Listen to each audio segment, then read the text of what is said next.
ምስጢረ ልደት ወስርጸት የመስረጽና የመወለድ ምስጢር በሚል ኃይለ ቃል መነሻ አድርገን ምስጢረ ሥላሴን እንማማራለን ማለት ነው። እንግዲህ በትናንትናው መርሃ ግብራችን የሥላሴን ሶስትነት ሥላሴ በገጽ ሶስት እንደሆኑ ሥላሴ በአካላዊ ግብር ሶስት እንደሆኑ ተመልክተናል። ገጽ የሚባለው ከአንገት በላይ ያለውን ግንባርን፣ ዓይንን፣ አፍንጫን፣ አፍን የመሳሰለውን ገጽ እንለዋለን ማለት ነው። በእነዚህ ሥላሴ ሶስት ናቸው።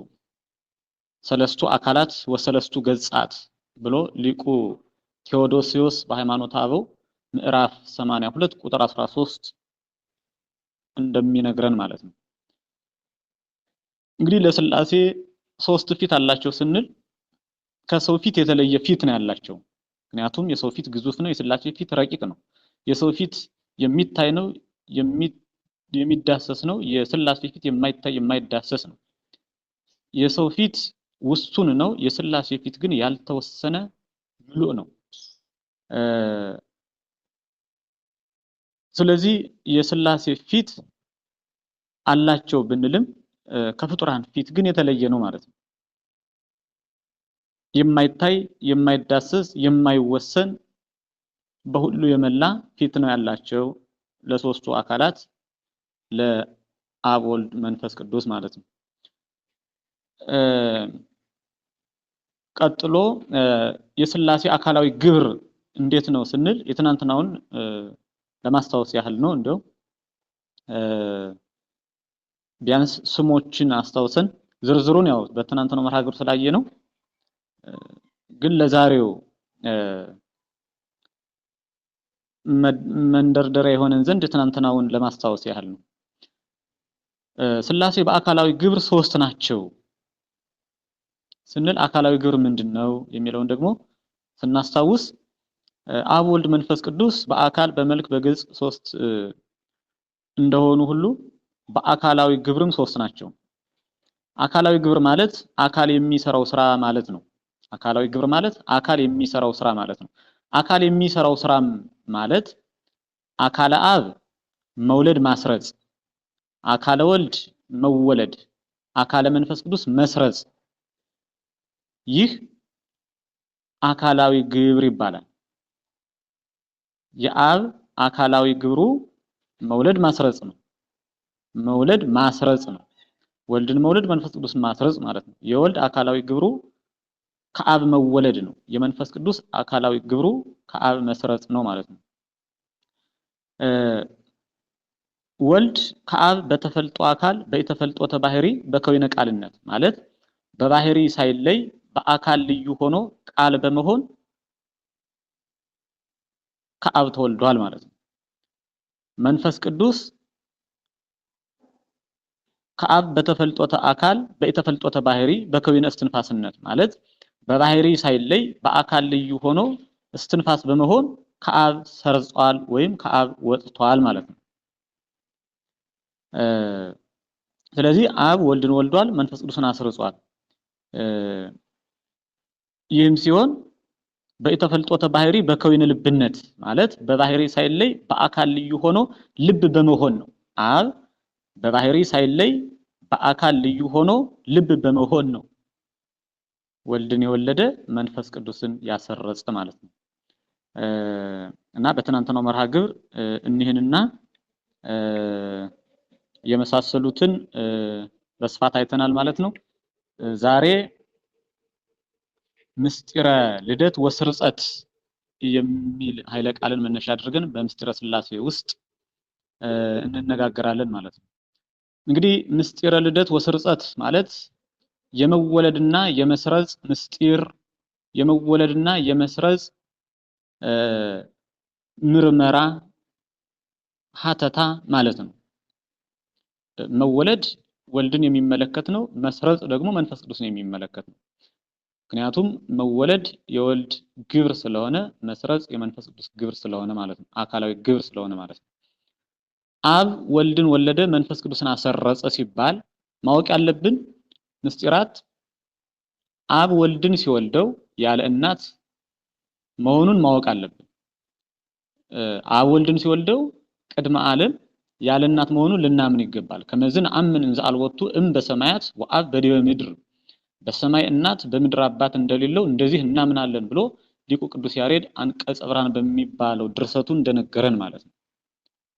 በሰማይ እናት በምድር አባት እንደሌለው እንደዚህ እናምናለን። እንዴት እንደወለደው ማንም አያውቅም። እንዴት እንደወለደው ደግሞ ማንም አያውቅም። መወለዱ ተገለጸልን ተነገረን እንጂ እንዴት ተወለደ የሚለውን ምስጢር ግን ማንም መርምሮ አይደርስበትም፣ አያውቀውም። ከፍጡራን ማንም መርምሮ ሊያውቀው አይችልም። መላእክትም ሊያውቁት አይችሉም፣ የሰው ልጆችም ሊያውቁት አይችሉም። ይህንንም ሊቁ ዲዮናስዮስ ዘአቴና በሃይማኖተ አበው ምዕራፍ 10 ቁጥር 12 ላይ ሲናገር ልደተ ወልድ ወፀአተ መንፈስ ቅዱስ እምአብ ይትነከር ወኢይትነገር ከአብ የወልድ መወለድ የመንፈስ ቅዱስ መስረጽ ወልድም የተወለደው ከአብ ነው፣ መንፈስ ቅዱስ የሰረጸው ከአብ ነው። ስለዚህ ከአብ የወልድ መወለድ የመንፈስ ቅዱስ መስረጽ እጹብ ይባላል እንጂ እንዲህ ነው ተብሎ አይነገርም፣ እንዲህ ነው ተብሎ አይመሰጠርም ይለዋል። እጹብ ይባላል እንጂ እጹብ ማለት እንግዲህ ድንቅ ማለት ነው። ድንቅ ተብሎ ይታለፋል ማለት ነው። ሊቃውንቱ እጹብ የሚለውን ቃል ሲተረጉሙት እስመ ለእጹብ አልቦቱ ትርጓሜ ይላሉ። እጹብ ለሚባል ነገር ትርጓሜ የለውም፣ ምስጢር የለው፣ አመስጥሮት የለውም፣ አይመረመርም ማለት ነው። እና እጹብ የሚባል ነገር በአድናቆት የሚታለፍ ከህሊና በላይ የሆነ ማለት ነው። መግለጽ የማይቻል መናገር የማይቻል መታሰብም የማይችል እጹብ የሚባል ነገር አለ። መታሰብ እንኳን ከማይቻል እጹብ ከሚባል ነገር አንዱ ምስጢረ ሥላሴ የወልድ ከአብ መወለድ የመንፈስ ቅዱስ ከአብ መስረጽ ነው ማለት ነው። ሊታሰብ እንኳን አይችልም። ያ ማለት እንዴት ነው የሚለውን ማለት ነው። እንዴት ተወለደ መንፈስ ቅዱስስ እንዴት ሰረጸ የሚለው ከፍጡራን ስለሆነ እጹብ ተብሎ ድንቅ ተብሎ በአድናቆት ይታለፋል እንጂ ሊነገር አይችልም ይለዋል ማለት ነው። ሊቁ ሳዊሮስ ዘእስሙናይንም ብርሃን ከፀሐይ እንደሚወለደው ልደት ነው ብሎ ይናገራል። የወልድ ከአብ መወለድ የመንፈስ ቅዱስ ከአብ መስረጽ ብርሃን ከፀሐይ እንደሚወለደው ልደት ነው። በከመ ይትወለድ ብርሃን እምብርሃን ልደት ዘሃለወት ትትሊዓል ላዕለ አልባበ ፍጡራን ወንህነሰ አስተማሰልናሃ ለብርሃን ብርሃን እስመ ብርሃን ይትወለድ እምብርሃን ዘእንበለ ተራክቦ ወኢድካም ወኢጽንስ ወኢህጸት ብርሃን ከብርሃን እንዲወለድ የቃልም ልደት እንዲሁ ከፍጡራን ልቡና በላይ ናት ይልና እኛ ግን ብርሃን ከብርሃን ሲወለድ ያለ ሩካቤ ያለ ድካም ያለ መጸነስ ያለ ማነስ ነውና ከብርሃን የምትገኝ ብርሃን ምሳሌ ያደረግናት ብሎ ሳዊሮስ ዘእስሙናይን በድርሳን ቀዳማዊ ገጽ 5 ላይ ይናገራል። እንግዲህ ብርሃን ከፀሐይ እንደሚወለደው አይነት አሁን ብርሃን ከፀሐይ ክበብ እንደሚወለድ እንደሚወጣ እንደሚገኝ እናምናለን እናውቃለን። ሆኖም ግን እንዴት ይወጣል የሚለውን እንዴት የሚለውን ግን ያንን ምንጩን ያንን መሰረቱን መርምሮ ማወቅ አይቻልም። ልክ እንደዚህም ሁሉ የወልድን ከአብ መወለድ የመንፈስ ቅዱስን ከአብ መስረጽ መርምረን እንድናውቀው አንችልም። እንዴት ሆነ የሚለውን ማለት ነው። እንግዲህ ብርሃን ከፀሐይ ይወጣል እንዳልን ሁሉ ወልድ ከአብ ይወለዳል መንፈስ ቅዱስ ከአብ ይሰርጻል ብንልም ሌላ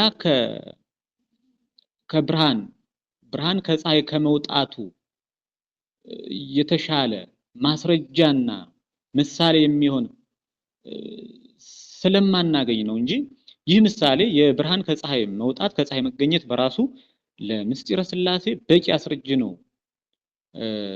ሙሉ በሙሉ ያስረዳል ተብሎ ግን አይታሰብም። ምክንያቱም ምስጢረ ሥላሴ ከመታሰብም በላይ ስለሆነ ማለት ነው። ግን ለአእምሯችን እንዲቀርበን ለአእምሯችን እንዲረዳን ቅዱሳን በተገለጸላቸው ልክ ይህንን ምሳሌ ሰጥቶ አስቀምጠዋል ማለት ነው። ስለዚህ ብርሃን ከፀሐይ በመገኘቱ ለወልድ ከአብ መወለድ ለመንፈስ ቅዱስ ከአብ መስረጽ ምሳሌ ቢሆንም ብርሃን ከፀሐይ እንዴት እንደሚገኝ ግን አይታወቅምና አሁንም ቢሆን የወልድ መወለድ የመንፈስ ቅዱስም መስረጽ መመርመሩ ሳይሆን አለመመርመሩ ይታወቃል ማለት ነው። መመርመሩ ሳይሆን አለመመርመሩ ይታወቃል። ይህም ማለት ፈጽሞ አይመረመርም ማለት ነው። ሊቁ ዲዮናስዮስ እንደተናገረው እጹብ ተብሎ ይደነቃል እንጂ ሊመረመር ሊነገር አይችልም ማለት ነው። የወልድ ከአብ መወለድ የመንፈስ ቅዱስ ከአብ መስረጽ ማለት ነው። አብ ወልድን ሲወልደው መንፈስ ቅዱስን ሲያሰርጸው እርሱን ግን የሚወልደውም የሚያሰርጸውም የለም። ይህንንም ሊቁ ኪራኮስ አብ የተወልደ ወይወፃ እምነመኑሂ ወኢኮነ ሀለወቱም ካል አላ ውእቱ ባህቲቱ አብ አልተወለደም ከማንም ከማን አልተገኘም መገኘቱም ከሌላ አይደለም እርሱ ጥንት አስገኝ ነው እንጂ በማለት በሃይማኖተ አበው ምዕራፍ 91 ቁጥር 4 ላይ ሊቁ ኪራኮስ ይናገራል ማለት ነው። አብ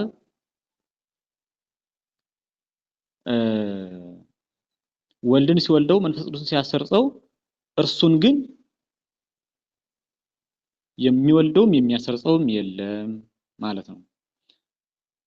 አብ ወልድን ሲወልድ መንፈስ ቅዱስን ሲያሰርጽ የቅጽበት ያህል ቅጽበት ማለት ጥቅሻ ማለት ነው። ይኸውም የአይን ጥቅሻ እንደማለት ነው። የከንፈር ንክሻ እንደማለት ነው። የአይን ጥቅሻ በጣም ፈጣን ነው። ፈጣን እርግብግቢት የአይን እርግብግቢት የሚዛን ውልብልቢት እና የአይን እርግብግቢት ተቀራራቢ የሆኑ ፈጣኖች ናቸው። የዚህን ያህል በጣም ፈጣን የሆነ ጊዜ እንኳን መቀዳደም የለባቸውም ማለት ነው። አብ ወልድን ሲወልድ መንፈስ ቅዱስን ሲያሰርጽ ለአይን ጥቅሻ እንኳን አብ ወልድን መንፈስ ቅዱስን አይቀድምም፣ ወልድም ከአብ ወደ ኋላ አይልም፣ መንፈስ ቅዱስም ከአብ ወደ ኋላ አይልም ማለት ነው። በአንዲት ቅድምና ነው። መቀዳደም ፈጽሞ የለባቸውም ማለት ነው። ኢትዮጵያውያን ሊቃውንት ስለዚህ ምስጢር ሲናገሩ የቀደመ አብ ቅጽበተ አይን ከመዝዝ የነው ነቢያት ወሐዋርያት መሰሉ ወይቤሉ ከመስርቀተ ፀሐይ ይሰርቅ ፀሐይ ዘእንበለ ብርሃን ነአምን ከመወልድ ሃሎ እምትካት። አብ የአይን ጥቅሻ ያህል አልቀደመም። ነቢያትና ሐዋርያት እንደዚሁ እንደ ፀሐይ አወጣጥ መስለው አስተምረዋል ማለት ነው። ፀሐይ ያለ ብርሃን እንደማይወጣ ወልድ ከቀድሞ ጀምሮ እንዳለ እናምናለን በማለት መዝገበ ሃይማኖት በሚባል ጥልቅ የሆነ የሃይማኖት ትምህርት በተጻፈበት መጽሐፋቸው ምዕራፍ 2 ቁጥር 8 ላይ ይናገራሉ ማለት ነው። ኢትዮጵያውያን ሊቃውንት ፀሐይ ያለ ብርሃን እንደማይወጣ ፀሐይ ወጣ ከተባለ ግዴታ ብርሃን ሊዘገይ አይችልም። የፀሐይ ክበቡ በወጣበት ቅጽበት ብርሃኑም አብሮ ነው የሚወጣው፣ ሙቀቱም አብሮ ነው እና ፀሐይ ያለ ብርሃን እንደማይወጣው ብርሃን ከፀሐይ መውጣት በኋላ እንደማይዘገየው ፀሐይ በወጣ ጊዜ ብርሃን አብሮ ፀሐይ በወጣበት ከክበቡ ሳይለይ በዚያ ቅጽበት አብሮ ብርሃንም እንደሚገለጸው ከፀሐይ ክበብ ከፀሐይ አካል ማለት ነው እንደሚገኘው ያለምንም መቀዳደም ብርሃን ወልድም ከአብ ተወልዷል፣ መንፈስ ቅዱስም ከአብ ሰርጿል ማለት ነው። ምድራዊ አባት ልጅ መውለዱ ዘር ለመተካት ይኸውም ይጦረኛል፣ ስራ ያግዘኛል፣ ሀብቴን አወርሰዋለሁ ብሎ በማሰብ ልጅ ይወልዳል ምድራዊ አባት ማለት ነው። አብ ግን ወልድን ሲወልድ መንፈስ ቅዱስን ሲያሰርጽ በምክንያት አይደለም፣ ያለ ምንም ምክንያት። አብ ወልድን ሲወልድ መንፈስ ቅዱስን ሲያሰርጽ ምንም ምክንያት ሳይኖርበት ያለ ምንም ምክንያት እንግዲህ ምድራዊ አባት ልጅ ሲወልድ ለራሱ ራሱን የቻለ ምክንያት ይኖረዋል። በምክንያት ልጅን ይወልዳል ማለት ነው። አብ ግን ወልድን ሲወልድ መንፈስ ቅዱስን ሲያሰርጽ ፈጽሞ ምክንያት የለውም። ይህም የሆነበት ምክንያት እንደምንድነው ካልን ፈቃዳቸው ቅድምናቸው አንዲት ስለሆነች ነው። ምክንያቱም አብ ምክንያት አለው ካልን ወልድ ከአብ ጋር መንፈስ ቅዱስም ከአብ ጋር እኩል አንድነትና ቅድምና የላቸውም ያሰኛል። አብ አስቦ አቅዶ ወልድን ወለደው የምንል ከሆነ ወልድ ያልነበረበት ጊዜ ነበረ ወደሚል ይወስደናል ማለት ነው። ደግሞ የምስጢረ ሥላሴ ትምህርታችን አይደለም። ስለዚህ አብ ወልድን ሲወልድ መንፈስ ቅዱስን ሲያሰርጽ ያለ ምንም ምክንያት ነው ማለት ነው። ይህ የሆነበት ምክንያት ፈቃዳቸው ቅድምናቸው አንድ ስለሆነች ነው። ምድራዊ አባት ከሚወልደው ልጁ ጋራ በፈቃድ በሐሳብ ስለሚለያዩ አባቱ እርሱ ላሰበው ምክንያት ልጁን በራሱ ፈቃድ ይወልደዋል። እርሱ ላሰበው ጉዳይ ልጁን አስቦ አቅዶ ይወልዳል ማለት ነው። የአብ ወልድን መውለድ መንፈስ ቅዱስን ማስረጽ ግን በአንዲት ፈቃዳቸው የተደረገች ስለሆነች መቀዳደም፣ መበላለጥ እንዲሁም በምክንያት መወለድና መስረጽ የለባቸው ማለት ነው። መቀዳደም፣ መበላለጥ፣ በምክንያት መወለድ ወልድ በምክንያት መወለድ መንፈስ ቅዱስን በምክንያት መስረጽ የለባቸው። ወለዶ አብ ለወልዱ አኮ በምክንያት ዘወለዶ ለመርዳአ ግብር ከመይትላ አኮ አብ ልጁን ሊረዳው ይረዳኛል ብሎ በምክንያት የወለደው አይደለም ብለው ሰለስቱ ምዕት በቅዳሴያቸው ምዕራፍ 1 ቁጥር 25 ላይ እንደተናገሩ ማለት ነው። አብ ልጁን ሊረዳው ይረዳኛል ብሎ በምክንያት የወለደው አይደለም። ሲጀመር በአንዲት ቅድምና በአንዲት ክብር በአንዲት ፈቃድ ነው እንጂ ምንም መቀዳደም መበላለጥ የለም ማለት ነው። ምድራዊ አባት ልጅ ሲወልድ ከአባት አካል ስጋ ነፍስ ከእናት አካል ስጋ ነፍስ ይከፈላል። ምድራዊ አባት ልጅ ሲወልድ ከአባት ዘር ማለት ነው ስጋና ነፍስ ይከፈላል። ከእናት ደም ደግሞ እንዲሁ ስጋና ነፍስ ይከፈላል ማለት ነው። ወልድ ግን ከአብ ሲወለድ መንፈስ ቅዱስ ከአብ ሲሰርጽ ወልድ ከአብ ሲወለድ መንፈስ ቅዱስ ከአብ ሲሰርጽ ከአብ አካል ተከፍሎ የለበትም፣ መከፈል የለም። ይህም ማለት ወልድ ከአብ ሲወለድ ቃል በመሆን የራሱን የቃልነት አካል ይዞ ነው የተወለደው ማለት ነው። ወልድ ከአብ ሲወለድ ቃል በመሆን የራሱን የቃልነት አካል ይዞ ነው የተወለደ። እንግዲህ ከፍጡራን ሕግና ስርዓት የራቀ ነው በምስጢረ ሥላሴ ያለው ግብር ማለት ነው። በፍጡራን የተፈጥሮ ስርዓት አንድ ጽንስ ሲጸነስ ከአባት አካል ስጋና ነፍስ ይከፈላል፣ ከእናትም አካል ደግሞ ስጋና ነፍስ ይከፈላል። ከአባት አካል የተከፈለው ስጋና ነፍስ ከእናት አካል ከተከፈለው ስጋና ነፍስ ጋር በተዋህዶ አንድ በመሆን ጽንስ ሆኖ ይፈጠራል ማለት ነው። ጽንስ ሆኖ እንግዲህ በእናት ማህፀን እያደገ ከፈሳሽነት ወደ መጽናት ወደ መርጋት እያደገ በ40 ቀኑ ተስሎተ መልክ ይፈጸምለታል። ወንድና ሴት መሆኑ ከዚያ ሰዓት ጀምሮ ይታወቃል ማለት ነው። በሥላሴ ግን እንዲህ የለም። ይኸውም ወልድ ከአብ ሲወለድ መንፈስ ቅዱስ ከአብ ሲሰርጽ ከአብ አካል ተከፍሎ የለም። ይህም ማለት ወልድ ከአብ ሲወለድ ቃል በመሆን የራሱን የቃልነት አካል ይዞ ነው የተወለደ እንጂ ከአብ የልብነት አካል አልተከፈለለትም ማለት ነው። የራሱን የቃልነት አካል ይዞ ነው እንጂ የተወለደው ከአብ የልብነት አካል አልተከፈለለትም። መንፈስ ቅዱስም ከአብ ሲሰርጽ እስትንፋስ በመሆን የራሱን የእስትንፋስነት አካል ይዞ ነው እንጂ የሰረጸ ከአብ የልብነት አካል አልተከፈለለትም። መንፈስ ቅዱስም ከአብ ሲሰርጽ እስትንፋስ በመሆን የራሱን የእስትንፋስነት አካል ይዞ ነው የሰረጸ እንጂ ከአብ የልብነት አካል አልተከፈለለትም። እንዲህ ማለት የወልድና የመንፈስ ቅዱስን ከአብ መገኘታቸውን አያስክድም። የወልድ አካል ከአብ የመንፈስ ቅዱስም አካል ከአብ ተከፍሏል የሚባል ግን ተረክቧቸውን ለማስረዳት ነው እንጂ አካላቸው ከአካለ አብ ስለተከፈለ አይደለም ማለት ነው። ይህ ማለት የወልድና የመንፈስ ቅዱስ አካል ከአብ መገኘታቸውን አያስክድም። የወልድ አካል ከአብ የመንፈስ ቅዱስም አካል ከአብ ተከፍሏል የሚባል መገኘታቸውን ወልድም ከአብ ያ ማለት ቃል ከልብ ማለት ነው። ልብ አብ ነው። ቃል ወልድ ነው። እስትንፋስ መንፈስ ቅዱስ ነው። እስትንፋስ መንፈስ ቅዱስ ከልብ አብ ቃል ወልድም ከልብ አብ መገኘታቸውን ለመናገር ነው እንጂ አካላዊ ተከፍሎ አለባቸው ማለት አይደለም ነው። ምክንያቱም ወልድ መንፈስ ቅዱስ አካላቸው ከአብ ተከፈለ ከተባለ አብ አካሉ ልብነት በመሆኑ የአካላቸው ከዊን ልብነት መሆኑ ነው ማለት ነው። ስለዚህ ቃልና እስትንፋስ ከወዴት ይመጣል?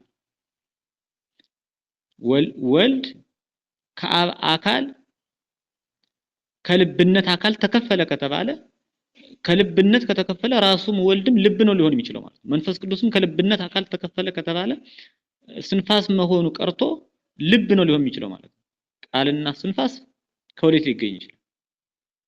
ልብ ደግሞ ቃልና እስትንፋስ የሌለው ልብ ደግሞ ብቻውን ፈጣሪ ሊሆን አይችልም ማለት ነው። ስለዚህ ወልድ መንፈስ ቅዱስ አካላቸው ከአብ ተከፈለ ከተባለ አብ አካሉ ልብነት በመሆኑ የአካላቸው ከዊን ልብነት መሆኑ ስለሆነ በዚህ ምክንያት ቃልነት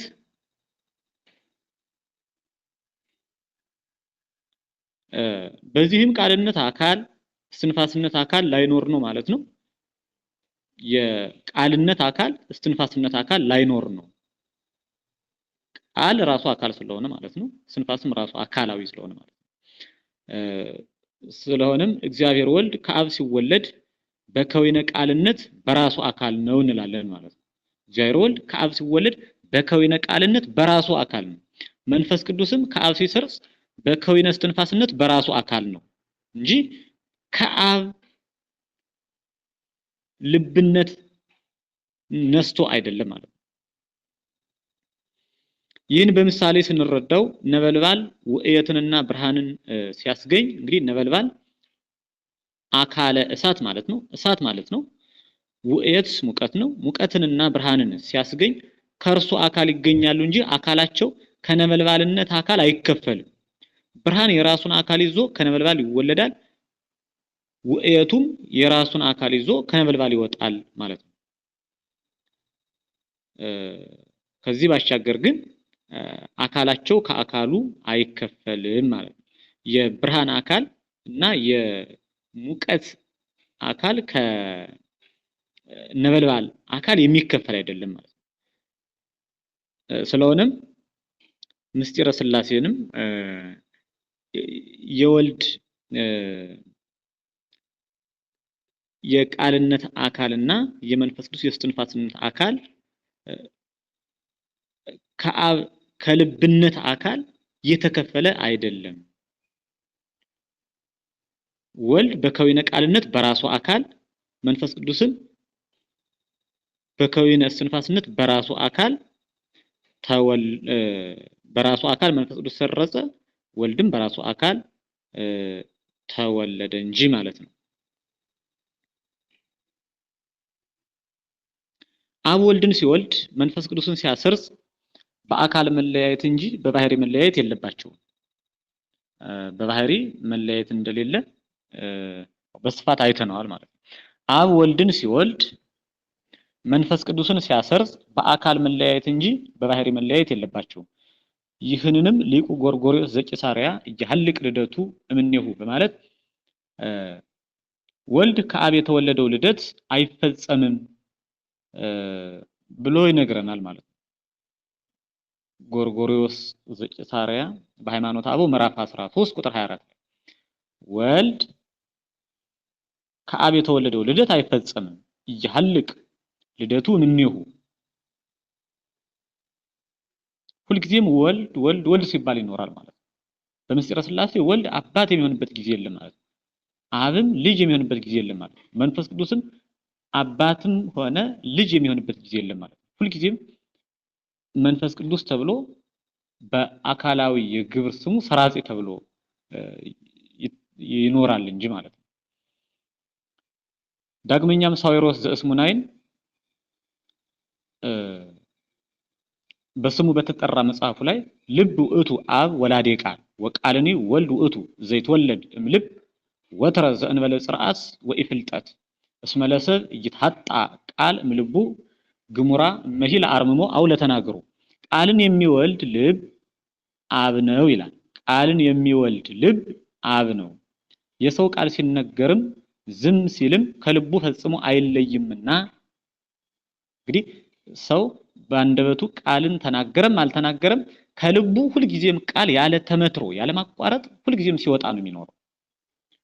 ውሳጣዊ ቃል ማለት ነው። ውሳጣዊ ቃል የሰው ቃል ሲነገርም ዝም ሲልም ከልቡ ፈጽሞ አይለይምና ያለ መለየት ያለ መቋረጥ ከልብ ዘወትር የሚወለድ ቃልም ወልድ ነው ይላል ማለት ነው። ሳዊሮስ ዘእስሙናይን ድርሳን ቀዳሚ ላይ ማለት ነው። አሁን የኛ ቃላችን ብንናገርም ባንናገርም አፋችን ገጥመን ዝም ብንልም ከውስጣችን ግን ቃል ረቂቅ ቃል ከልባችን ሁልጊዜም ሲወጣ ያለ መቋረጥ ያለ መለየት ይኖራል ማለት ነው። ቃል ተቋረጠ ማለት የሰው ልጅ ህይወቱ ተቋረጠ ማለት ነው። የሚቋረጥበት ምንም ጊዜ የለም ማለት ነው። ልክ እንደዚህም ወልድ ከአብ ተወለደ ተብሎ ለዘላለም ሁልጊዜም ይኖራል እንጂ ወልድነትን ለቆ አባት ወደ መሆን ሰራጺም ወደ መሆን አይለወጥም ማለት ነው።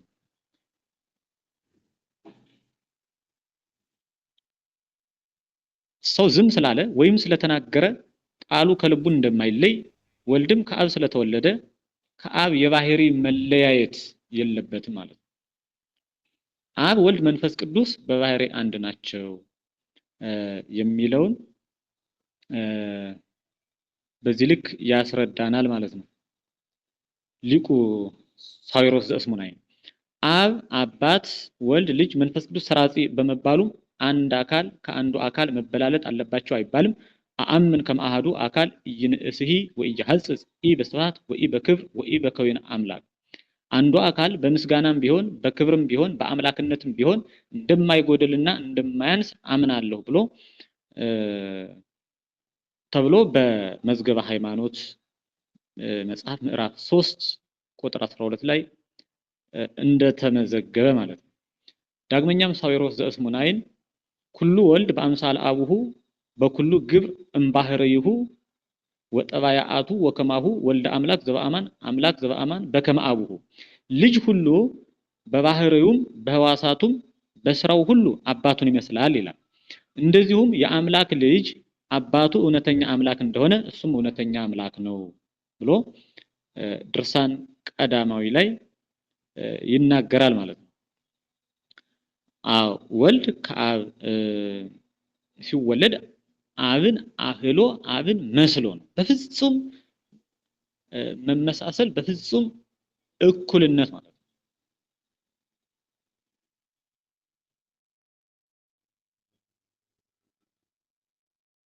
ስጋዊ አባት ከወለደው ልጅ ጋር የባህሪ መመሳሰል እንዳላቸው ሁሉ አብም ከልጁ ከወልድ ጋር በመመሳሰል ያይደለ አንድ በመሆን አንድ የሚሆን ባህሪ እንዳላቸው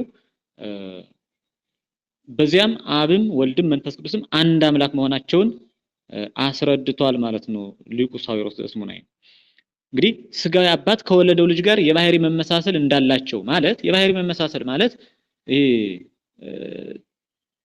ጠባይ የምንለው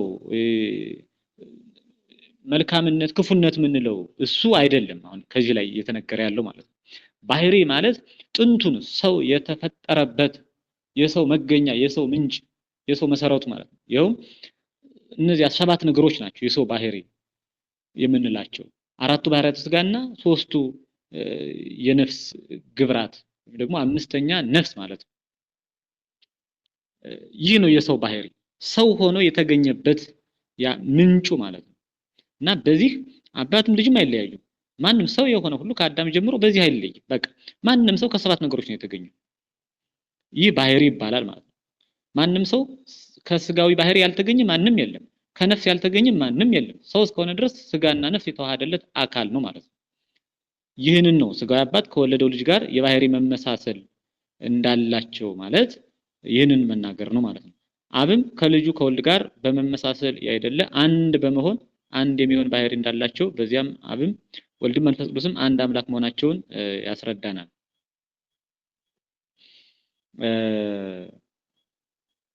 ስጋዊ አባት ከወለደው ልጅ ጋር የባህሪ መመሳሰል ስንል በዚህ በተፈጥሮ ባህሪ አባትም ልጅም አንድ ነው። እዚህ ላይም ቢሆን መመሳሰል የለም። መመሳሰል ሳይሆን አንድነት ነው ያለው። ሆኖም ግን ይህ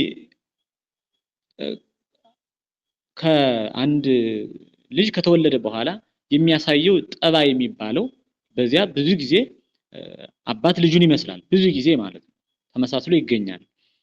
ያድግ ወልድ ግብረ አቡሁ ብለው አበውም ይናገራሉ። ልጅ የአባቱን ስራ አይተውም ይባላል እና ይህ ሁሉ ጊዜ ፍጹም ሆኖ የሚገኝ ሳይሆን አንዳንድ ጊዜ ይስተዋላል። አባቱ ደግ ከሆነ ልጁ ደግ የሚሆንበት፣ አባቱ ክፉ ከሆነ ልጁም ክፉ የሚሆንበት እንዲህ ነገር ያ የሚመሳሰልበት ነገር አለ። የአብና የወልድ ግን ፈጽሞ ከዚህ የራቀ አንድ ነው ማለት ነው። አንድ ነው። መመሳሰል አይነገርላቸውም። በባህሪ አንዲት ባህሪ ስለሆነች ማለት ነው። አንዲት ባህሪ ስለሆነች አንድ ነገር ደግሞ ከምን ጋር እናመሳስለዋለን? የሚመሳሰል እኮ ልዩ ልዩ ነገር ሲኖር ነው። ለምሳሌ 2 3 የሆነ ነገር ገሌን ይመስላል ብለን እናመሳስላለን። አብና ወልድ ግን ባህሪያቸው አንዲት ስለሆነች በባህሪያቸው ፍጹም አንዲት ባህሪ ናት። የምትመሳሰልም ያይደለች አንዲት ናት ማለት ነው። መመሳሰል ለአብ ለወልድ ለመንፈስ ቅዱስ በገጽ በመልክ ሊነገርላችሁ ይችላል። አብ ወልድን የወለደው መንፈስ ቅዱስን ያሰረጸው በዚህ ጊዜ ነው ተብሎ አይነገርም። አብ ወልድን የወለደው መንፈስ ቅዱስን ያሰረጸው በዚህ ጊዜ ነው ተብሎ አይነገርም። የማይነገረውም ሳናውቀው ተሰውሮ ነው የቀረው ነው ሳይሆን ስለሌለ ነው ማለት ነው። አብ ወልድን የወለደው መንፈስ ቅዱስን ያሰረጸው በዚህ ጊዜ ነው ተብሎ አይነገርም። የማይነገር ማስተዋል ያለብን ሳናውቀው ተሰውሮ ነው የቀረው ነው አይደለም፣ ስለሌለ ነው ማለት ነው። ምን ስለሌለ? ጊዜ ስለሌለ ማለት ነው። አንዲት ቅጽበት ስለሆነ ማለት ነው። አብ ወልድን ሳይወልድ መንፈስ ቅዱስን ሳያሰርጽ የነበረበት ጊዜ የለም። ወልድም ከአብ ሳይወልድ መንፈስ ቅዱስም ከአብ ሳይሰርጽ የነበሩበት ጊዜ የለም። በዚያች በአንዲት ቅጽበት እኒህ 3ቱ ግብራት ነበሩ ማለት ነው። 3ቱ አካላት ነበሩ ማለት ነው። እንዳልተሰወረብን የምናውቀውም ኑሮ የተሰወረብን እንዳልሆነ የምናውቀውም ማለት ነው። አብ ወልድን እንደወለደው መንፈስ ቅዱስን እንዳሰረጸው በመናገራችን ነው ማለት ነው። ይህን እየገለጸልን እግዚአብሔር ሲሆን ጊዜ ባይኖር ነው እንጂ ጊዜ ቢኖር ጊዜውንም አብሮ ይነግረን ነበር ማለት ነው። ስለሆነም ዘመኑ የማይታወቀው ባለመታወቁ ሳይሆን ባለመኖሩ ነው ማለት ነው።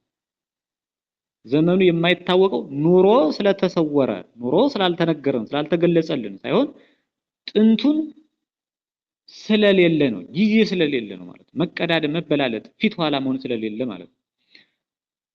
እግዚአብሔር ቃል ወልድ መባሉ ጾታ ስላለው አይደለም። እንግዲህ ወልድ ማለት የግዕዝ ቃል ነው። ወልድ ማለት ወንድ ልጅ ማለት ነው ትርጉሙ። በምስጢረ ሥላሴ ግን እግዚአብሔር ቃል ወልድ መባሉ ጾታ ስላለው አይደለም። አንድ ወንድ ልጅ ወንድ የሚባለው ትምህርተ ጾታ የጾታ ምልክት ስላለው ነው ማለት ነው። ጾታ ሴት ወንድ በሚባል ጾታ ስለሚለያይ ነው የሰው ልጅ። በሥላሴ ግን እንደዚህ የለም። ስለዚህ እግዚአብሔር ቃል ወልድ መባሉ ጾታ ስላለው አይደለም። በቀዳማዊ ልደቱስ ሎቱ ስብሐት ክብርና ምስጋና ለእርሱ ይሁንና ጾታ የለውም። ጾታ የለውም። ምክንያቱም ሥላሴ ከትምህርተ ጾታ የራቁ ስለሆኑ ማለት ነው። ጾታ አላቸው ተብሎ ስለማይነገር ጾታ ስለሌላቸው ማለት ነው። እንኳን ለሥላሴ ለነፍስና ለመላእክት እንኳን ጾታ የላቸውም። የኛ የሰዎች ቃላችን የልብ ልጅ ነው ስለተወለደ ግን ጾታ አለው አይባልም። እንግዲህ የኛ ቃላችን ከማን ነው የሚገኘው? ከልባችን ነው ማለት ነው። ስለዚህ ከልብ ነው የሚወጣው፣ ከልብ ነው የሚወለደው ማለት ነው ቃላችን። ግን ቃላችን ከልብ ስለተወለደ ብለን ጾታ አለው አንልም። ወልድም ከአብ ስለተወለደ ወልድ ስለተባለ ጾታ አለው አይባልም፣ አያሰኝም፣ ጾታ የለውም ማለት ነው። ምክንያቱም የለውም የምንለው ስላልኖረው ነው፣ ስለሌለው ነው። በሥላሴ ዘንድ ትምህርተ ጾታ ስለሌለ ማለት ነው። ዳግመኛም እግዚአብሔር ወልድ ከአብ ስለተወለደ ሕፃን አይባልም። ስለዚህ መጠንቀቅ ያለብን በምስጢረ ሥላሴ ወልድ ወንድ ነበር አይባልም ማለት ነው። በቃ የጾታ ምልክት የሚባል የለም በሥላሴ ዘንድ። ከዚህ አልፎ ደግሞ ሕፃን አይባልም። በምስጢረ ሥላሴ ወልድ ከአብ ተወለደ ስንል የሆነ ጊዜ ሕፃን ሆኖ ኋላ ደግሞ እያደገ ይሄደ ማለት አይደለም። ስለዚህ ሕፃን አይባልም። ሕፃን ማለት የሚያድግ አካል ማለት ነው። የሚያድግ እድገት የሚጠብቀው ማለት ነው። ወልድ ግን በምስጢረ ሥላሴ አብን አህሎ መስሎ ተወለደ። ከተወለደ በኋላ በየጥቂቱ የማያድግ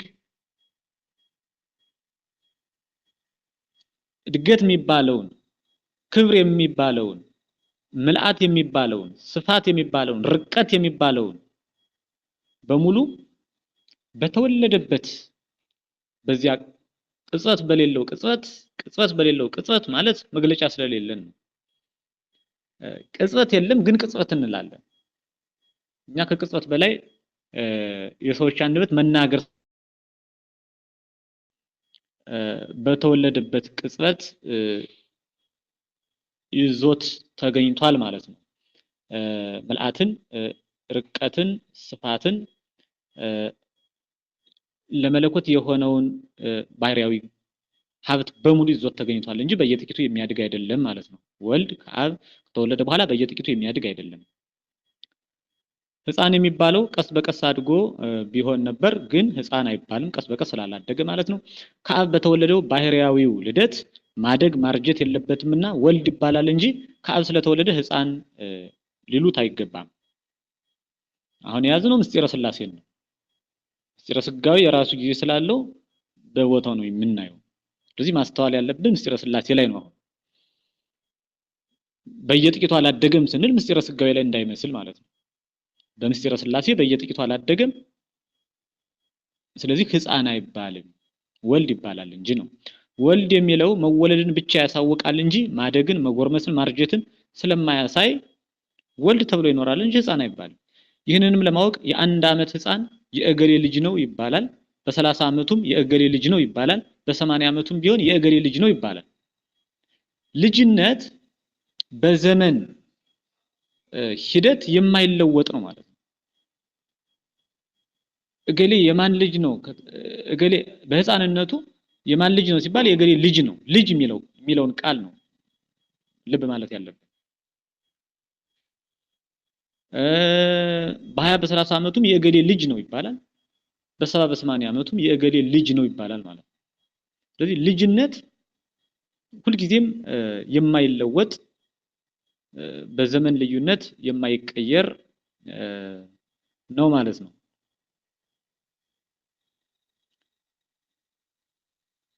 ካደገ በኋላ የገሌ ህፃን ነው አይባልም። ካደገ በኋላ የገሌ ህፃን ነው አይባልም፣ የገሌ ልጅ ነው ይባላል ማለት ነው። ወልድ የሚለው ለመወለዱ ብቻ እንደሚነገርለት በዚህ ይታወቃል። ስለዚህ ማለት ነው ወልድ የሚለው ለመወለዱ ብቻ እንደሚነገርለት በዚህ እናውቀዋለን፣ በምሳሌው ማለት ነው። ነገር ግን ለእግዚአብሔር ወልድ ከድንግል ማርያም በተወለደው ልደት ህፃን ሊባል ይገባል፣ በምስጢረ ስጋዌ ማለት ነው። ምክንያቱም በየጥቂቱ አድጓልና። ይህንንም መጻሕፍት ሲመሰክሩ ዘበላዕሉ ወልድ ወዘበታሕቱ ህፃን፣ በልዑል ባህሪ በልዑል ልደቱ ወልድ ይባላል፣ በትሁት ባህሪው በትሁት ልደቱ ህፃን ይባላል ተብሎ ተጽፏል በተረፈ ቄርሎስ ምዕራፍ 4 ቁጥር 9 ላይ ማለት ነው። እንግዲህ ወልድ ዘበላዕሉ ህፃን ዘበታሕቱ፣ በላይኛው ልደቱ በምስጢረ ሥላሴ ወልድ ይባላል እንጂ ህፃን አይባልም። በታችኛው ልደቱ በምስጢረ ስጋዌ ደግሞ ወልድም ህፃንም ይባላል ማለት ነው። ሊቁ አባ ጊዮርጊስም በመጽሐፈ ሰዓታት ዘበሃበ አብ ወልድ ወዘበመንፈስ ቃል ወእምድንግል ህፃን፣ በአብ ዘንድ ወልድ በመንፈስ ቅዱስ ዘንድ ቃል በድንግል ማርያም ዘንድ ህፃን በማለት ሁሉንም አስረድተዋል። በአብ ዘንድ ወልድ በመንፈስ ቅዱስ ዘንድ ቃል እንጂ ወልድ አይባልም። ምክንያቱም መንፈስ ቅዱስ ወልድን ስላልወለደው ማለት ነው። በመንፈስ ቅዱስ ዘንድ ቃል በድንግል ማርያም ዘንድ ህፃን ይባላል። ከድንግል ማርያም በተወለደው ልደቱ በየጥቂቱ ስላደገ ልህቀ በበህቅ እንዘይት እዘዝ ለአዝማዲሁ እንተ ይእቲ እሙ፣ በየጥቂቱ አደገ። ሲያድግም ከናቱ ጀምሮ ለቤተሰቦቹ ለዘመዶቹ እየታዘዘ በትህትና አደገ ተብሎ እንደተጻፈ ማለት ነው። እና በምስጢረ ሥላሴ ወልድ ይባላል እንጂ ህፃን አይባልም። በምስጢረ ስጋዌ ግን ወልድም ህፃንም ይባላል ማለት ነው። ማን? አካላዊ ቃል የአብ ልጅ ኢየሱስ ክርስቶስ ማለት ነው። ወደ ምስጢረ ስጋዌ በምስጢረ ስጋዌ ስሙ ስንጠራው ኢየሱስ ክርስቶስ ማለት ነው። ይህን የሊቁን ቃል በሃይማኖቱንን ልንረዳው ይገባል። ካልሆነ ግን ግልጽ ላይሆንልን ይችላል ማለት ነው እና በማስተዋል በሃይማኖቱንን መረዳት ይገባል። ስንረዳውም እንዲህ ብለን ነው። ወልድ ለአብ ቃልም ወልድም ነው። ወልድ ለአብ ቃልም ወልድም ነው። ድንግል ማርያም በስጋ የወለደችው እሱም ቅድመ ዓለም በመለኮቱ ወልዶታልና ማለት ነው። ድንግል ማርያም በስጋ የወለደችውን እርሱም ቅድመ ዓለም በመለኮቱ ወልዶታልና ወልድ በአብ ዘንድ ወልድም ነው ቃልም ነው ማለት ነው።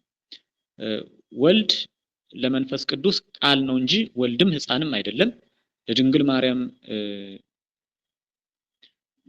ግን አብ በመለኮቱ የወለደውን እሷም በባህሪዋ ተወልደዋለችና ወልድም ህፃንም ይባላል ማለት ነው። እንግዲህ ወልድ ለአብ ወልድም ቃልም ነው። ለመንፈስ ቅዱስ ቃል ብቻ ነው። ለድንግል ማርያም ወልድም ህፃንም ነው ማለት ነው።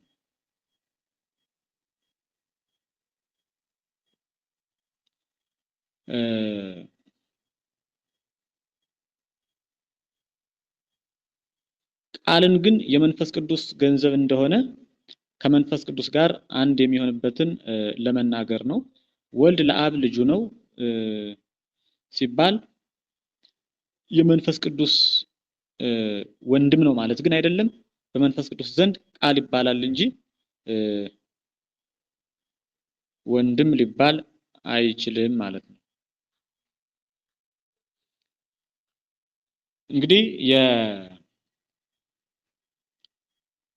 የስርጸትንና የልደትን የመስረጽንና የመወለድን ምስጢር በዚህ ልክ አየን። ሥላሴ በከዊን ሶስት ናቸው ብለናልና በመነሻችን ከዊን ምንድነው የሚለውንና በከዊን እንዴት ነው ሶስት የሆኑት የሚለውን ከዚህ ቀጥሎ እንመልከት። ሥላሴ በከዊን ሶስት ናቸው። ከዊን ማለት መሆን ሁነታ ማለት ነው። ከዊን ማለት መሆን ሁነታ ማለት ነው። ቃሉ የግዕዝ ቃል ነው። ለሥላሴ ሶስት ከዊን አላቸው። እነዚህም አብ አካሉ ልብነት ነው፣ ወልድ አካሉ ቃልነት ነው፣ መንፈስ ቅዱስ አካሉ እስትንፋስነት ነው። እንግዲህ የከዊን ስሞች ሶስት ናቸው። እሊህም ልብነት፣ ቃልነት፣ እስትንፋስነት ናቸው ማለት ነው። ልብነት ለአብ ነው፣ ቃልነት ለወልድ ነው፣ እስትንፋስነት ለመንፈስ ቅዱስ ነው። እኒህ ፈጽመው የማይለዋወጡ የማይፋለሱ አንዱ ለአንዱ የማይሆኑ በየራሳቸው ጸንተው ለዘላለም የሚኖሩ ስሞች ናቸው። የከዊን ስሞች ይባላሉ። አሃዱ በመለኮት ወይሴለስ በኩነታት ዘውእቱ ሰለስቱ አካላቲሁ በመለኮት አንድ ሲሆኑ በአኳኋኖች ሶስት ይሆናሉ። ይኸውም ትክክል የሆኑ አካሎቹ ናቸው ተብሎ በመዝገበ ሃይማኖት ምዕራፍ 3 ቁጥር 10 ላይ እንደተጻፈ ማለት ነው። በመለኮት አንድ ሲሆኑ በአኳኋኖች ሶስት ናቸው። አኳኋን ማለት ኩነታት ማለት ነው። ከዊን ያለው ሲበዛ ኩነት ያለው ሲበዛ ኩነታት አኳኋኖች ማለት ነው። እሊ ሶስቱ ኩነታት ወይም መሆኖች ወይም አኳኋኖች አንዱን አካል ከአንዱ አካል ለይተን የምናውቅባቸው የአካልም የባህሪም መሆኖች ናቸው። አንዱን አካል ከአንዱ አካል ለይተን የምናውቅባቸው የአካልም የባህሪም መሆኖች ናቸው። አብን አባት፣ ወልድን ልጅ፣ መንፈስ ቅዱስን ሰራጺ እንድንል ያደረገን የሥላሴ በከዊን ሶስት መሆናቸው ነው። ዳግመኛም አንዱን በአንዱ ህልው ወይም ኗሪ የሚያደርጉትም እነዚህ ኩነታት ናቸው ማለት ነው። አንዱን በአንዱ ህልው ወይም ኗሪ የሚያደርጉት እነዚህ ሶስቱ ኩነታት ናቸው። ነአምሮ ለአብ ከመልብ ውእቱ ወነአምሮ ለወልድ ከመቃል ውእቱ ወነአምሮ ለመንፈስ ቅዱስ ከመእስትንፋስ ውእቱ። አብን ልብ እንደሆነ እናውቀዋለን፣ ወልድንም ቃል እንደሆነ እናውቀዋለን፣ መንፈስ ቅዱስንም እስትንፋስ እንደሆነ እናውቀዋለን ብሎ ሊቁ ቴዎዶጦስ ዘእንቆራ በሃይማኖተ አበው ምዕራፍ 53 ቁጥር 19 ላይ ይነግረናል ማለት ነው። እንግዲህ ኩነትን ሶስት ያሰኘው የአብ አካል ልብ እንጂ ቃል እስትንፋስ ስላልሆነ ነው። ይህን በደንብ ማስተዋል ያስፈልጋል። የአብ አካል ልብ እንጂ ቃል እስትንፋስ ስላልሆነ ነው። የወልድ አካል ቃል እንጂ ልብ እስትንፋስ ስላልሆነ ነው። የመንፈስ ቅዱስ አካልም እስትንፋስ እንጂ ልብ ቃል ስላልሆነ ነው ማለት ነው። አብ ልብ፣ ወልድ ቃል፣ መንፈስ ቅዱስ እስትንፋስ ስለተባለ እንደ ሰው ልብ ቃል እስትንፋስ በማሰብ ዝርው አካል ነው ያላቸው ማለት ደግሞ አይደለም እንደ ሰው ዝርው አካል ነው ያላቸው ማለት አይደለም። ይህንንም የአንጾኪያው ሊቅ ዲዮናስዮስ ሲያስረዳ ኢኮነ ቃል ዘይት ማሰል በአምሳለ ንባብ ዘይት ከአው ውስተ ነፋስ ወእይት ማሰል ቃላተ ለአልቦሙ አካል አላህ ህያው ውእቱ ወአዲ ነአምን በመንፈስ ቅዱስ ዘወፃ እምአብ በአየር ተበትኖ እንዲቀር እንዳለው ቃል አይደለም ይላል። በአየር ተበትኖ እንዲቀር እንዳለው ቃል አይደለም። የኛ ቃል በአየር ተበትኖ የሚቀር ስለሆነ ማለት የፍጡራን ቃል በአየር ተበትኖ የሚቀር ስለሆነ ማለት በአየር ተበትኖ እንዲቀር እንዳለው ቃል አይደለም፣ ዝሮ ቃል አይደለም ማለት ነው። አካል የሌላቸው ዝሮዋን ቃላትን አይመስልም። የኛ ቃል አካል የለውም፣ ዝሮ ነው፣ በአየር የሚበተን ነው። በአየር ተበትኖ እንዲቀር እንዳለው ቃል አይደለም። አካል የሌላቸው ዝሮዋን ቃላትን አይመስልም፣ የፍጡራን ቃላትን አይመስልም። አካላዊ ቃል ነው እንጂ ከአብ በተገኘ በመንፈስ ቅዱስ አካላዊ እንደሆነ እናምናለን። ከአብ በተገኘ በመንፈስ ቅዱስም አካላዊ እንደሆነ እናምናለን። ይህ ማለት ወልድ በከዊን በባህሪያዊ የከዊን ስሙ ቃል ነው ስንል አካላዊ ቃል ነው ማለት ነው። መንፈስ ቅዱስም በባህሪያዊ የከዊን ስሙ እስትንፋስ ነው ስንል አካላዊ እስትንፋስ ነው። አካላዊ እስትንፋስ ነው እንጂ ዝሮው ነው ማለት አይደለም ማለት ነው። ዲዮናስዮስ በሃይማኖተ አበው ምዕራፍ 99 ቁጥር 10 ላይ ማለት ነው ይህንን ቃል ይነግረናል። እግዚአብሔር በአካል 3 ሲሆንና በከዊን 3 ሲሆን ይለያያል። እግዚአብሔር በአካል 3 ሲሆንና በከዊን 3 ሲሆን ይለያያል። እንግዲህ በአካልም 3 ነው፣ በከዊንም 3 ነው። ግን እነዚህ ሶስት ነገሮች ይለያያሉ። መለያየቱም የአብ አካል የብቻው ነው። ለወልድ ለመንፈስ ቅዱስ አካል አይሆናቸውም። ልብ በሉ የአብ አካል የብቻው ነው እንጂ ለወልድ ለመንፈስ ቅዱስ አካል አይሆናቸውም። በአካል ፈጽሞ ልዩ ልዩ አካል ስለሆነ ያላቸው ማለት ነው። አብ ራሱን የቻለ አካል አለው፣ ወልድ ራሱን የቻለ አካል አለው፣ መንፈስ ቅዱስ ራሱን የቻለ አካል አላቸው ማለት ነው አለው ማለት ነው። የወልድ አካልም የብቻው ነው እንጂ ለአብ ለመንፈስ ቅዱስ አካል አይሆናቸውም።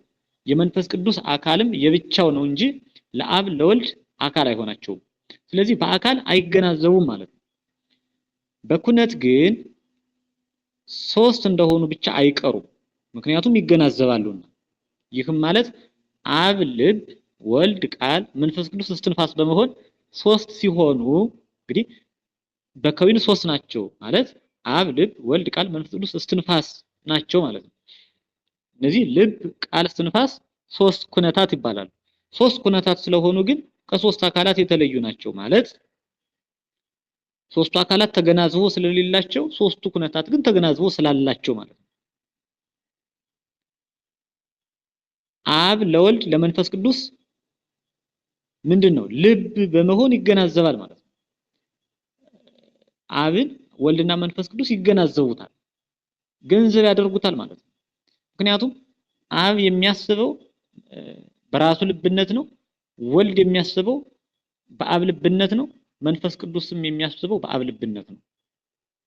የሚያስቡበት አንድ ልባቸው አብ ስለሆነ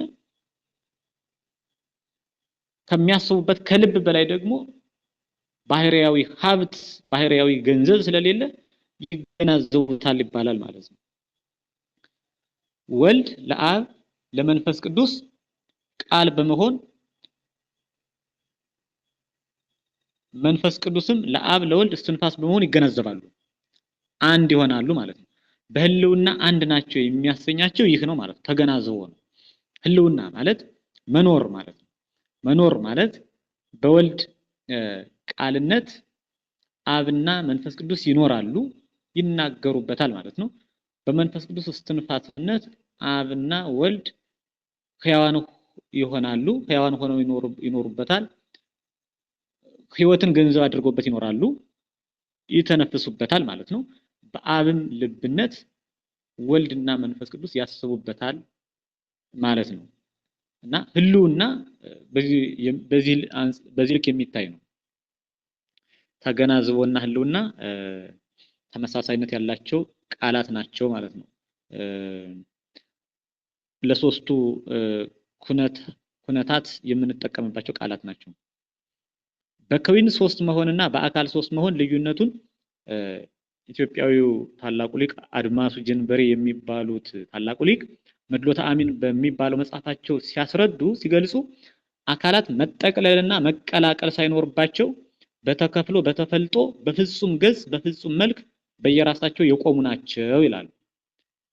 አዎ አካላት መጠቅለልና መቀላቀል ሳይኖርባቸው በተከፍሎ በየራሳቸው ማለት ነው፣ በተፈልጦ በመለየት ማለት ነው፣ በፍጹም ገጽ በፍጹም መልክ ለየራሳቸው ፍጹም ገጽ ፍጹም መልክ ኑሯቸው ማለት ነው፣ በየራሳቸው ጸንተው የቆሙ ናቸው አካላት። ኩነታት ግን ተፈልጦ ተከፍሎ ሳይኖርባቸው እንግዲህ አካላት ተፈልጦ ተከፍሎ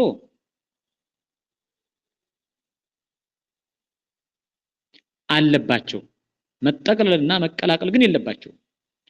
ኩነታት ግን ተፈልጦ ተከፍሎ ሳይኖርባቸው በተዋሂዶና በተጋብኦ በፍጹም አንድነት ማለት ነው አካላትን በህልውና እያገናዘቡ በአንድ መለኮት በአንድ ባህሪ ያሉ የሚኖሩ ናቸው በማለት በመድሎተ አሚን መጽሐፋቸው ገጽ 249 ላይ ይናገራሉ ማለት ነው። ስለዚህ በከዊን ሶስት የመሆንና በአካል ሶስት የመሆን ልዩነት በዚህ ልክ ይታያል ማለት ነው። በከዊን ሶስት የመሆንና በአካል ሶስት የመሆን ልዩነት በዚህ ይታያል ማለት ከዊን ተገናዝቦ ያለበት ነው፣ አካል ግን ተገናዝቦ የሌለበት፣ ተዋሂዶ የሌለበት፣ ተጋብኦ የሌለበት፣ በተከፍሎ በተፈልጦ መጠቅለል እና መቀላቀል ሳይኖርበት ማለት ነው። ከዊን ግን ተዋሂዶ ተጋብኦ ፍጹም አንድነት ያለበት፣ ተፈልጦ ተከፍሎ ደግሞ የሌለበት ማለት ነው። እና አብ ወልድ መንፈስ ቅዱስ በአካል ሶስት ናቸው ማለትና በከዊን ሶስት ናቸው ማለት ልዩነት አለው ማለት ነው። የሥላሴ ከዊን በመጽሐፍ ቅዱስ ስንመለከተው የመንፈስ ቅዱስን የከዊን ስም መጽሐፍ እንዲህ ብሎ ይናገራል። ሁሉን የሚችል የእግዚአብሔር መንፈስም ያስተምራል ብሎ ኢዮብ ምዕራፍ 32 ቁጥር 8 ላይ እናገኘዋለን። ሁሉን የሚችል የእግዚአብሔር መንፈስም ያስተምራል፣ ሰራዊቶቻቸውም በአፉ እስትንፋስ በማለት ነብዩ ዳዊትም በመዝሙር 32 ቁጥር 6 ላይ ያስቀምጥልናል፣ ይነግረናል። ሰራዊቶቻቸውም በአፉ እስትንፋስ ወእም እስትንፋስ አፉሁ ሁሉ ኃይሎሙ የሚለው ቃል ማለት ነው በግዕዙ። እንግዲህ በአፉ እስትንፋስ ማን ነው? መንፈስ ቅዱስ። የመንፈስ ቅዱስ የከዊን ስሙ እስትንፋስ ነው። ስለዚህ መጽሐፍ ቅዱስ መንፈስ ቅዱስ በከዊን ስሙ እስትንፋስ እንደሚባል ይነግረናል ማለት ነው። የወልድን የከዊን ስም በመጽሐፍ ቅዱስ እንዲህ ተብሎ እናገኘዋለን። የኃይል ቃልም እንደርሱ ያለውን ይቅር ይለዋል ብሎ ታላቁ ጻድቅ ኢዮብ ምዕራፍ 41 ቁጥር 3 ላይ ይናገራል። የኃይል ቃልም ብሎ ቃል ብሎ የወልድ የከዊን ስሙ ቃል ስለሆነ ቃል ብሎ ይገልጸዋል ማለት ነው። እንዲሁም ነብዩ ዳዊት በመዝሙር 32 ቁጥር 6 ላይ ወበቃለ እግዚአብሔር ጸንዐ ሰማያት፣ ሰማያት በእግዚአብሔር ቃል ጸንተዋል፣ ጸኑ ብሎ የወልድን የከዊን ስም ቃል ብሎ ይገልጸዋል ማለት ነው።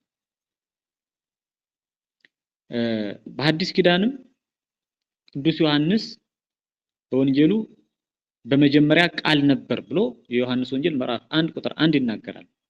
ቀዳሚው ቃል ውእቱ፣ በመጀመሪያ ቃል ነበር። እንግዲህ ይህ ቃል የወልድ የከዊን ስሙ ነው ማለት ነው። የአብን የከዊን ስም በመጽሐፍ ቅዱስ እንዲህ ተጠቅሶ እናገኘዋለን። እግዚአብሔርም በልቡ አለ፣ ኦሪት ዘፍጥረት ምዕራፍ 8 ቁጥር 21 ላይ የምናገኘው ኃይለ ቃል ነው። እግዚአብሔርም በልቡ አለ። እንግዲህ በልቡ እግዚአብሔር ማን? እግዚአብሔር አብ በልቡ አለ።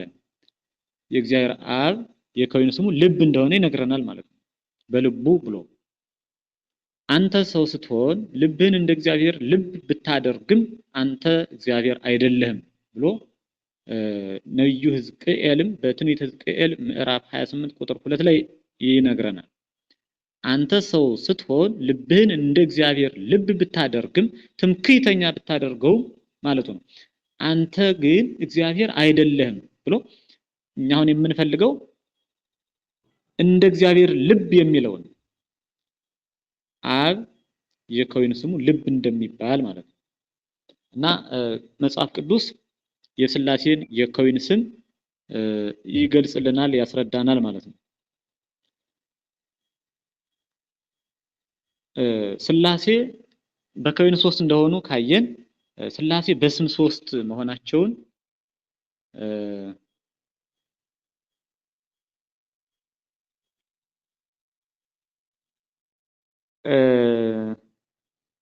ለመመልከት ጊዜ የሚያጥረን ይመስለኛል። ይህንን በሌላ መርሃ ግብር ብናየው የተሻለ ይሆናል። ምክንያቱም ለጥያቄ ጊዜ ማትረፍ ስላለብን እንግዲህ ሥላሴ በስም ሶስት ናቸው። ዝርዝር ሐሳቡን በሌላ መርሃ ግብር እናየዋለን። ሆኖም ግን ሥላሴ በስም ሶስት ናቸው ማለት ለአብ ለብቻው የሚጠራበት ስም አለው፣ ለወልድም ለብቻው የሚጠራበት ስም አለው፣ ለመንፈስ ቅዱስም ለብቻው የሚጠራበት ስም አለው ማለት ነው። ስሉስ ቅዱስ ይትፈለቁ በስም በሁልቆ ሰለስቱ፣ በስም ሶስት እንደሆኑ በመለኮት አንድ እንደሆኑ ሊቁ ዲዮናስዮስ በሃይማኖተ አበው ምዕራፍ 101 ቁጥር 10 ላይ ይናገራል ማለት ነው። በስም ሶስት እንደሆኑ በመለኮት አንድ እንደሆኑ ስሉስ ቅዱስ ይትፈለቁ በስም በሁልቆ ሰለስቱ፣ በሶስት ስም እንደሚጠሩ በሶስት ስም 1 2 3 ተብሎ በሚቆጠር ሶስት ስም እንደሚጠሩ ይነግረናል ማለት ነው። ስም የሚባለው አንድ አካል ከሌላኛው አካል ተለይቶ የሚታወቅበት የአካል የባህሪ መጠሪያ ነው። ለምሳሌ ሁለት ሰዎች ቢኖሩ ለሁለቱም መለያ እንዲሆን አብርሃም ይስሐቅ እንላቸዋለን። ዳግመኛም ሁለት አካላት ቢኖሩ አንዱን እንስሳ አንዱን ሰው በማለት እንለይበታለን ማለት ነው። በተጨማሪም ሁለት አካላት ቢኖሩ አንዱን ወንድ አንዷን ደግሞ ሴት በማለት እንለይበታለን ስምን ማለት ነው። ስለዚህ ስም አንዱን ከአንዱ ለይተን የምናውቅበት ነው። ለስላሴ የአካል ተጸውኦ ስም፣ የአካል ግብር ስም፣ የከዊን ስም አላቸው። በእነዚህ ስሞች ሶስት ይሆናሉ እንጂ ተላልፈው አይጠሩባቸውም።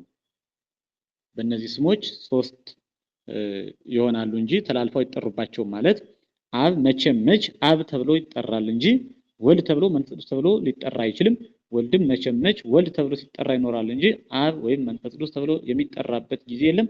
መንፈስ ቅዱስም መንፈስ ቅዱስ ሲባል ይኖራል እንጂ አብ ወልድ ተብሎ የሚጠራበት ጊዜ አልነበረም። የተጠራበት ጊዜ አልነበረም። የሚጠራበት ጊዜም አይኖርም። በየስማቸው ጸንተው ይኖራሉ ማለት ነው እና ለስላሴ የአካል ተጸውኦ ስም፣ የአካል ግብር ስም፣ የከዊን ስም አላቸው። በእነዚህ ስሞች ሶስት ይሆናሉ እንጂ በአንዱ ስም አንዱ ሊጠሩባቸው አይችሉም ማለት ነው። እነዚህን የአካል ተጸውኦ ስም፣ የአካል ግብር ስም እና የከዊን ስም የሚባሉትን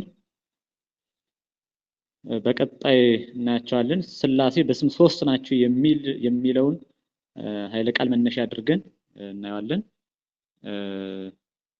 ለዛሬ በዚህ ይብቃንና በምስጢረ ስላሴ ዙሪያ ጥያቄ ካላችሁ